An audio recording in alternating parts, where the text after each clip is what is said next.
नमस्कार, स्वागत है आपका। आप देख रहे हैं इंडिया न्यूज पंजाब। मैं हूं दीपिका नेगी। चलिए फटाफट अंदाज में खबरों का रुख करते हैं। आज करतारपुर कॉरिडोर की पहली वर्षगांठ। इस मौके पर सीएम कैप्टन ने ट्वीट कर प्रदेशवासियों को बधाई दी। सीएम कैप्टन ने लिखा कि मैं आशा करता हूं कि वाहेगुरु जी पंजाब में शांति समृद्धि प्रदान करें।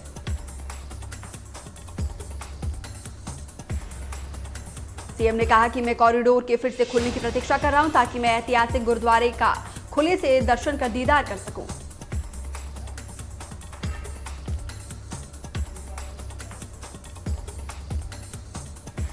सीएम कैप्टन ने श्री गुरु हरिकृष्ण साहिब जी की गुरुगद्दी दिवस और श्री गुरु हरिराय साहिब जी की ज्योति ज्योत दिवस पर गुरुओं को नमन किया।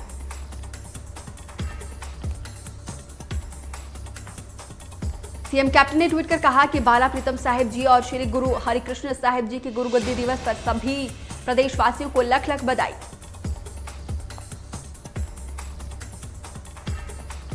साथ ही उन्होंने अपने अगले ट्वीट में कहा कि वातावरण संभाल को संदेश रखने वाले श्री गुरु हरि साहिब जी की ज्योति ज्योत दिवस के मौके पर उनको कोटि कोटि नमन करता हूं।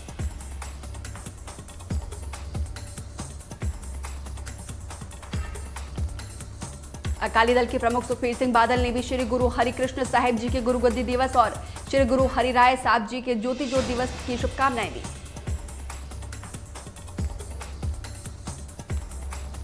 सुखबीर बादल ने ट्वीट कर लिखा कि 8वें संत गुरु श्री हरिकृष्ण साहिब जी के गुरुगद्दी दिवस पर संगत को लख लख बधाई। अरदास है कि सभी दुखियों के दुख दूर करने वाले प्रीतम जी सभी संगत के सिर पर रहम भरा हाथ रखे।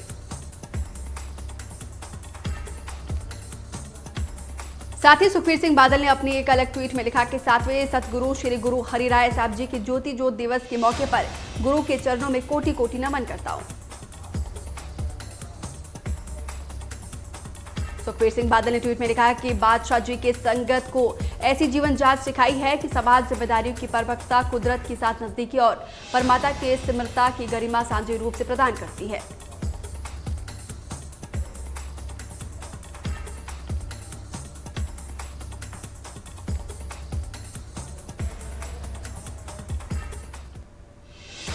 शिरोमणि अकाली दल के प्रमुख सुखबीर सिंह बादल ने ट्वीट कर जनता से वादा किया कि जब तक पंजाब में अकाली दल की सरकार बनेगी तो प्रदेश में एससी और ओबीसी छात्रों को फ्री एजुकेशन दी जाएगी।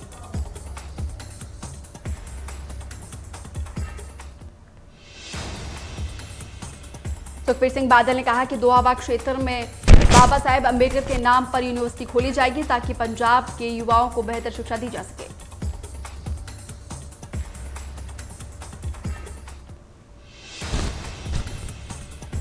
पंजाब कांग्रेस के प्रभारी हरीश रावत लुधियाना पहुंचे, जहां पर महिला कांग्रेस की तरफ से विरोध प्रदर्शन में शामिल हुए और इस मौके पर उन्होंने केंद्र सरकार पर जमकर निशाना साधा और मोदी सरकार के दौरान महिलाओं के साथ बढ़ रहे अपराध के मामलों की निंदा की।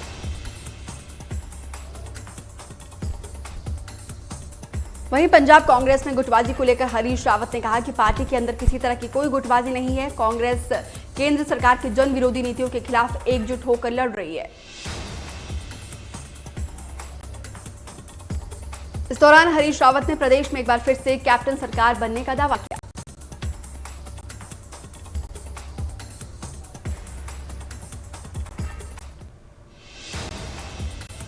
फगवाड़ा में किसानों के समर्थन में शिरोमणि अकाली दल ने सुखबीर सिंह बादल की अगुवाई में विशाल रैली का आयोजन किया।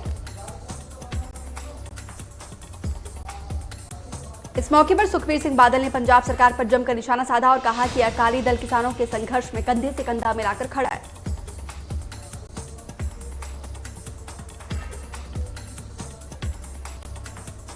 वहीं रैली के बाद अकाली कार्यकर्ताओं ने फगवाड़ा से विधायक बलविंदर सिंह के घर का घेराव करने के लिए पहुंचे, जहां पे पुलिस ने बिक्रमजीत सिंह मजीठिया समेत अन्य कार्यकर्ताओं और नेताओं को हिरासत में लिया।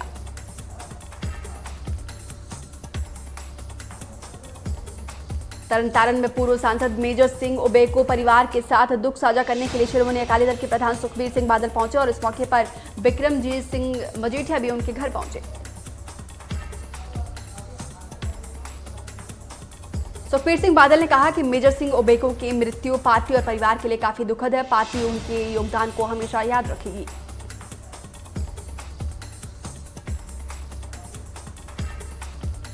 बीजेपी के राष्ट्रीय महासचिव तरुण चुग ने महबूबा मुफ्ती और उमर अब्दुल्ला पर निशाना साधते हुए कहा कि अब तक कश्मीर के नेताओं ने वहां के युवाओं के हाथ में पत्थर और हथियार दिए थे।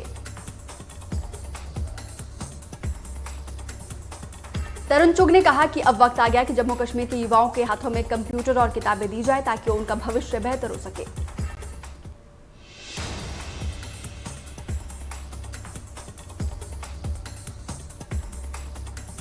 पटियाला के भाषा भवन में पंजाबी सप्ताह और कवि दरबार कार्यक्रम का आयोजन किया गया और इस दौरान कैबिनेट मंत्री साधु सिंह धर्मसोत ने मुख्य अतिथि के तौर पर शिरकत की। इस मौके पर कैबिनेट मंत्री ने कहा कि हर साल की तरह इस साल भी पंजाबी सप्ताह समागम करवाया जा रहा है। हम सबको मिलकर पंजाबियों को आगे बढ़ाने का काम करना चाहिए।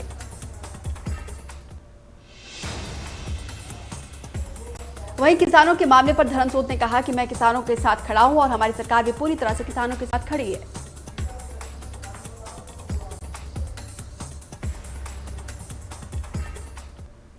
किसानों की तरफ से केंद्र सरकार के कृषि कानून के खिलाफ तरनतारन के गांव उस्मा स्थित टोल प्लाजा पर धरना 36वें दिन भी जारी रहा।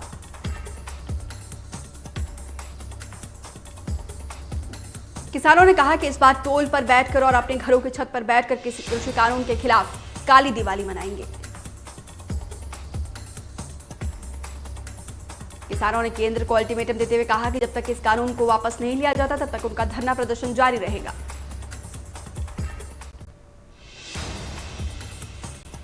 राजपुरा के उक्सी सैनिया गांव में उस वक्त माहौल तनावपूर्ण हो गया जब रिलायंस कंपनी का टावर गांव में लगाया जा रहा था। ग्रामीणों का कहना है कि जो कंपनी किसानों के खात्मे की बात करेगी, किसान पंजाब उस कंपनी को मुकम्मल तरीके से बायकॉट करेंगे।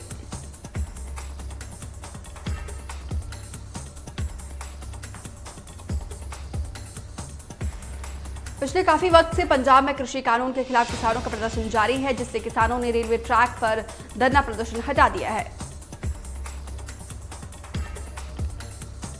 दूरी में डीएसपी परमजीत सिंह ने रेलवे स्टेशनों का जायजा लिया और पूरी तरह से रेलवे स्टेशनों को सुरक्षित बताया।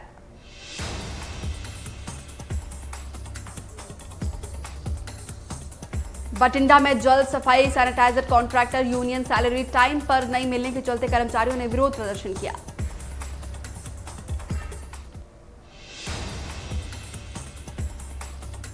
लगातार बढ़ती महंगाई को लेकर बठिंडा में कांग्रेस सेवा दल की तरफ से केंद्र सरकार के खिलाफ रोष प्रदर्शन किया गया।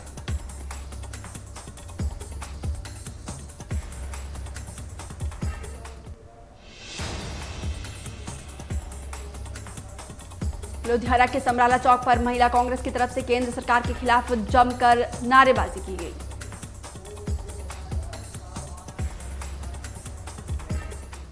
केंद्र सरकार के खिलाफ महिला विरोधी होने का आरोप लगाया और महिला कांग्रेस की तरफ से पंजाब प्रधान ममता दत्ता की अगुवाई में लुधियाना के समराला चौक पर धरना प्रदर्शन किया गया।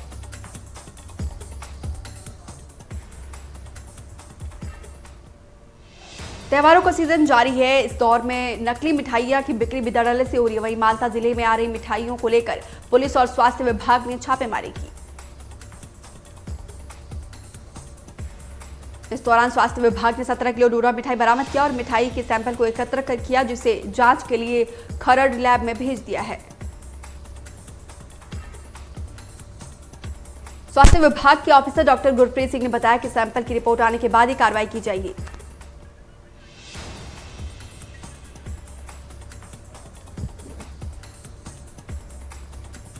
मानसा के गांव मूसा में पुत्रवधू ने अपनी ही ससुर के साथ नाजायज संबंध के चलते पति की हत्या कर दी।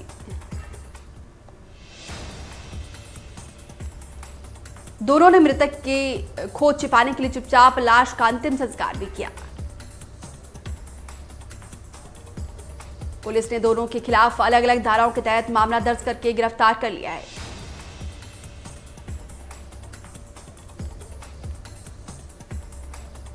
संगरूर की जेल में एक कैदी की मौत का मामला सामने आया है। मौत के बाद परिजनों ने कैदी को पुलिस द्वारा मारपीट का आरोप लगाया।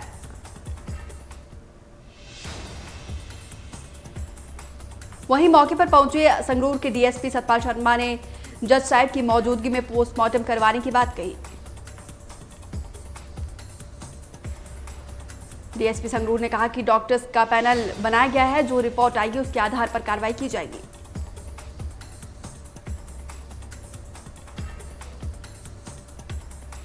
बरनाला के काले गांव में जमीन विवाद में फायरिंग हुई और इस दौरान एक शख्स की मौत हो गई, जबकि 2 लोग घायल हो गए।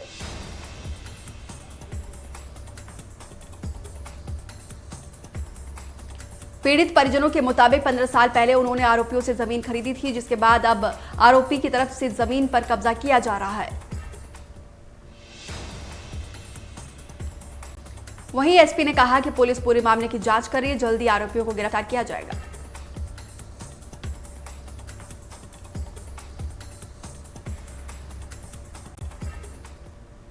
होशियारपुर के तानोली गांव के पास सड़क हादसा हो गया, जिसमें एक की मौत हो गई और 5 लोग गंभीर रूप से घायल हो गए। हादसे का शिकार होने वाले लोग लुधियाना के, जो माता चिंतपूर्णी से माथा टेक कर वापस लौट रहे थे। फिलहाल पुलिस ने घायलों को नजदीकी अस्पताल में भर्ती करवाया।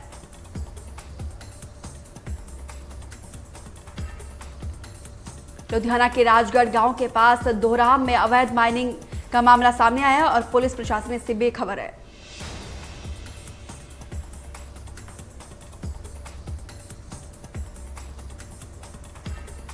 खन्ना में पुलिस ने पेट्रोलिंग के दौरान 2 लोगों को काबू किया और उनके पास से 32 बोर की पिस्टल और 4 जिंदा कारतूस बरामद किए।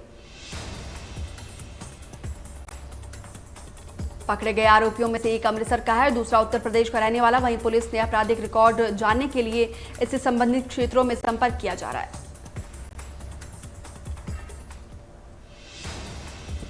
पटियाला पुलिस ने गुप्त सूचना के आधार पर लूट गिरोह के 5 सदस्यों को गिरफ्तार किया।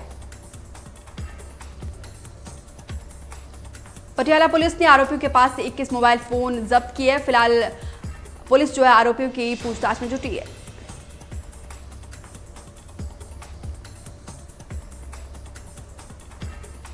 देश में बढ़ती महंगाई के खिलाफ महिला कांग्रेस ने शिमला में हल्ला बोल किया और महिला कांग्रेस ने कांग्रेस कार्यालय से राजीव भवन से लेकर डीसी ऑफिस तक रोष रैली निकाली और गले में प्याज और आलू की मालाएं डालकर प्रदर्शन किया। महिला कांग्रेस ने केंद्र सरकार के खिलाफ जमकर नारेबाजी की और मोदी सरकार के जन विरोधी निर्णयों को जनता में धोखा करार दिया। इस मौके पर हिमाचल महिला कांग्रेस के अध्यक्ष जैनब चंदेल ने कहा कि इतिहास में पहली बार मोदी सरकार की गलत नीतियों से आलू 50 रुपए किलो से ज्यादा बिक रहा है और सरकार महंगाई को काबू करने में असफल साबित हो रही है।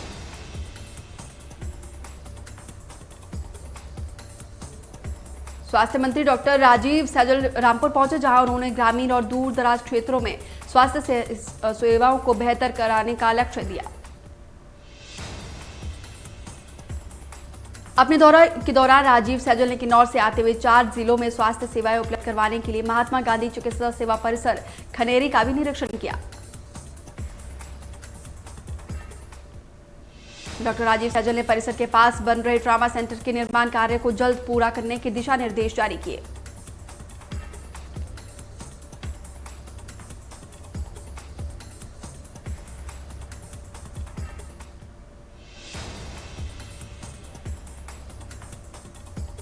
मुख्यमंत्री जयराम ठाकुर ने दिल्ली का दौरा किया, जहां उन्होंने अपने दौरे के दौरान रेल मंत्री पीयूष गोयल से मुलाकात की। इस मौके पर सीएम जयराम ठाकुर ने रेलवे मंत्री से भानुपल्ली बिलासपुर रेलवे लाइन में 100% केंद्रीय निधि प्रदान जारी करने का आग्रह किया। जयराम ठाकुर ने कहा कि राज्य सरकार के पास सीमित साधन है। उन्होंने इस योजना के लिए केंद्र सरकार से पूर्ण धनराशि प्रदान करने का आग्रह किया, क्योंकि ये रेलवे लाइन देश और प्रदेश के लिए काफी महत्वपूर्ण है।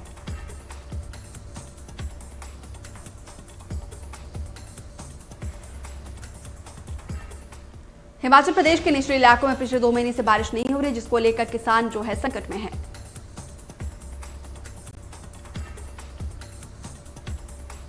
बिलासपुर जिले में पिछले 2 महीने से बारिश नहीं हो रही है और किसानों की खेती पर खतरे के बादल मंडराने लगे हैं, जिससे न केवल रबी की फसल बिजाई में देरी हो रही है, वहीं किसानों ने चिंता बढ़ रही है। कृषि विभाग के उप निदेशक डॉक्टर कुलदीप पटियाल ने किसानों को सलाह देते हुए कहा कि थोड़ा बारिश का इंतजार करें, उसके बाद ही बिजाई का काम शुरू करें।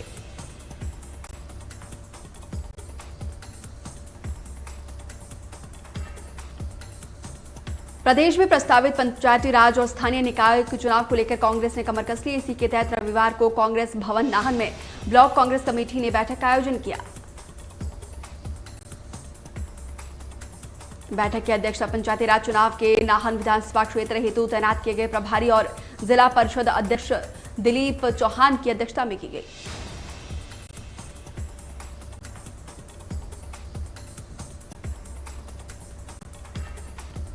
पीएम मोदी ने वाराणसी में वीडियो कॉन्फ्रेंसिंग के माध्यम से 614 करोड़ रुपए के विभिन्न विकास कार्यों का शिलान्यास किया। इस मौके पर यूपी के सीएम योगी आदित्यनाथ भी मौजूद रहे। पीएम मोदी ने इस दौरान वाराणसी एयरपोर्ट पर 2 पैसेंजर बोर्डिंग ब्रिज का लोकार्पण करने की बात कही और इस पैसेंजर सुविधाओं का विस्तार होगा। 6 साल पहले जहां बनारस से हर दिन 12 फ्लाइट चलती थी, अब इसमें 4 गुना फ्लाइट चलेंगी। शिलान्यास के दौरान पीएम मोदी ने कहा कि महादेव के आशीर्वाद से काशी कभी नहीं थमी है और मां गंगा की तरह निरंतर आगे बढ़ती रही है।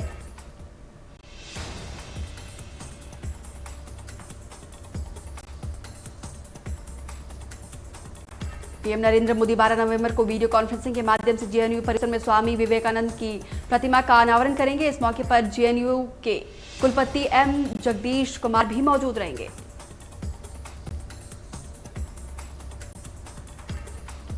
राजधानी दिल्ली में बढ़ते प्रदूषण और कोरोना के केसेस के चलते एनजीटी ने बड़ा फैसला किया है। एनजीटी ने पटाखों की बिक्री और पटाखों को फोड़ने में संपूर्ण रूप से रोक लगा दी है।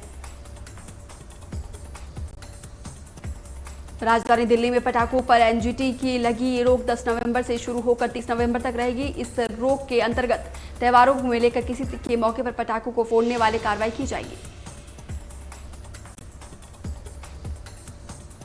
दिल्ली के कई इलाकों में हवा की गुणवत्ता बेहद खराब श्रेणी में। कोरोना के बढ़ते केसेस और प्रदूषण के कणों से जहरीली होती हवा ने दिल्ली के लोगों की चिंता बढ़ा दी है। दिल्ली एनसीआर में स्मोक की वजह से विजिबिलिटी काफी कम हो गई है। कई इलाकों में हवा की गुणवत्ता काफी खराब श्रेणी में पहुंच गई है।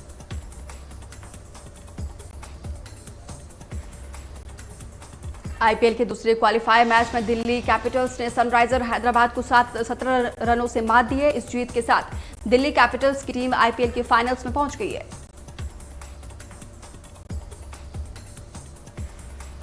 फाइनल मैच 10 नवंबर को खेला जाएगा। आईपीएल 2020 की ट्रॉफी के लिए मुंबई इंडियंस और दिल्ली कैपिटल्स के बीच मुकाबला होगा।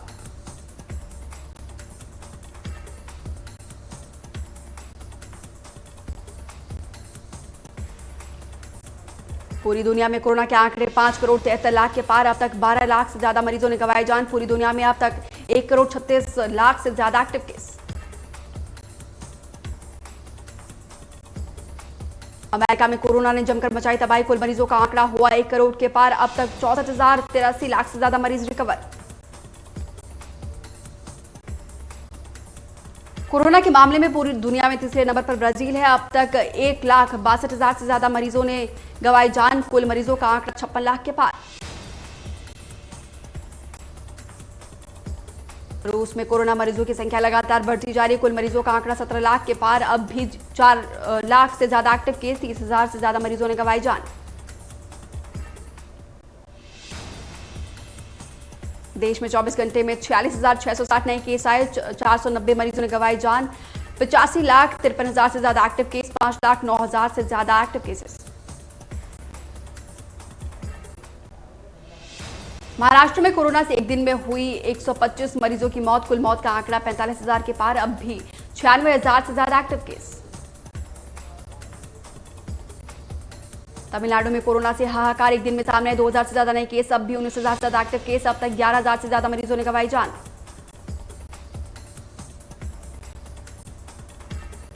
आंध्र प्रदेश में एक दिन में सामने 2,237 नए केस। मरीजों का आंकड़ा 8,42,000 के पार।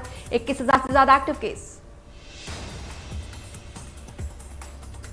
उत्तर प्रदेश में कोरोना से लोगों का बुरा हाल। एक दिन में सामने 2,142 नए केस। अब तक 4,67,000 से ज्यादा मरीज ठीक। 30,000 से ज्यादा एक्टिव केस। उत्तराखंड में 24 घंटे में आए 243 नए केस। प्रदेश में 24 घंटे में 2 मरीजों ने गंवाई जान। 155 मरीज हुए ठीक। कुल संक्रमितों का आंकड़ा 65,000 के पार।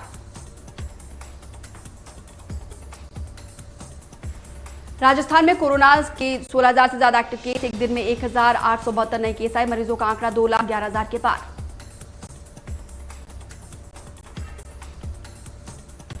दिल्ली में लगातार बढ़ रहा कोरोना का मामला। 24 घंटे में सामने आए 7,745 नए केस। 77 मरीजों ने गंवाई जान। 41,000 से ज्यादा एक्टिव केस।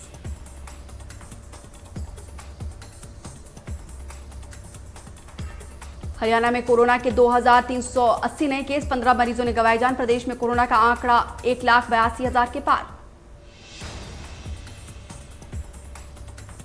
हरियाणा में कोरोना के 16,448 एक्टिव केसेस है। 24 घंटे में 1,630 मरीज रिकवर हुए। अब तक प्रदेश में 1 लाख से ज्यादा मरीज हुए ठीक। पंजाब में एक बार फिर से कोरोना का कहर कमजोर होता हुआ दिखाई दे रहा है। 24 घंटे में कोरोना के 487 नए केस सामने आए हैं। पंजाब में करीब 1,28,000 से ज्यादा मरीजों ने कोरोना को दी माती। साथ ही कोरोना के प्रदेश में 4,000 से ज्यादा एक्टिव केस। हिमाचल प्रदेश में कोरोना का कोराम जारी है। 24 घंटे में कोरोना के 674 नए केसेस सामने आए हैं। वहीं हिमाचल प्रदेश में कोरोना संक्रमितों का आंकड़ा 25,486 के पार पहुंच चुका है और अब तक 371 मरीजों ने गंवाई जान।